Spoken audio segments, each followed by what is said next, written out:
And now, ladies and gentlemen, someone who needs no introduction to this crowd, our fearless leader, Mayor Shirley Franklin. I don't know about fearless. I don't know about that part.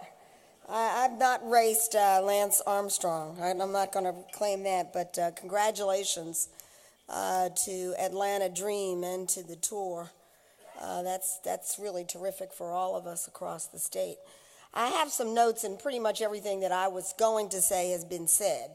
So I've come to say that it is great for the city of Atlanta, all of us, the city council president, the city council members, the members of the cabinet, all of us who work in the city of Atlanta, to have a great relationship, an open, fully engaged relationship with Central Atlanta Progress.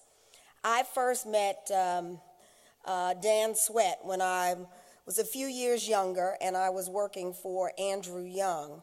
And it was very clear that Central Atlanta Progress was an integral part of Atlanta's success. Not only was Dan a visionary, but he also was able to bring together a cross-section of people to work on tough problems.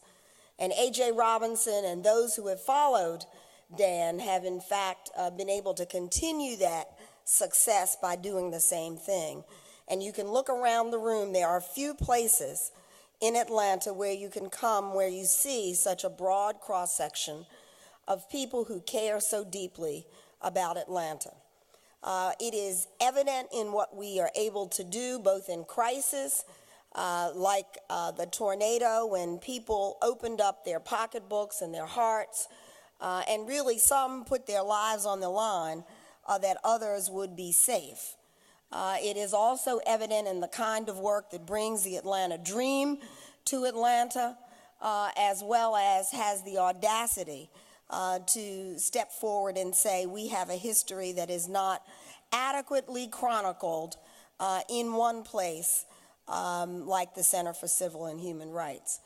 I shared with my seatmates that in fact, John Lewis, we meet him now, but he was a student at Fisk University as a young person at 17, 18, and 19 years old when he started in the civil rights movement.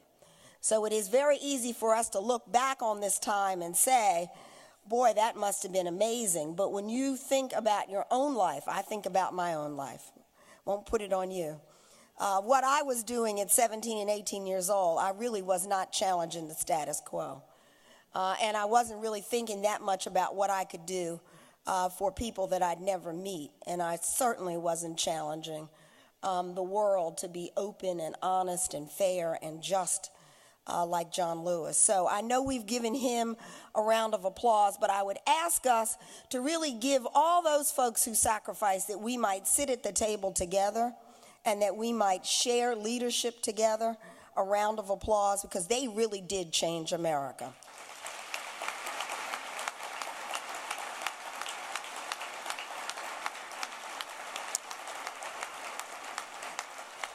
Thank you. And now it is our job to be sure that we are laying the foundation that people will look back in 30 and 40 years and say that we knew what we were doing, we were fair about our assessment, we were smart, and we were courageous, that our children and grandchildren will enjoy even greater prosperity and peace than we have in our lifetimes. Thank you very much.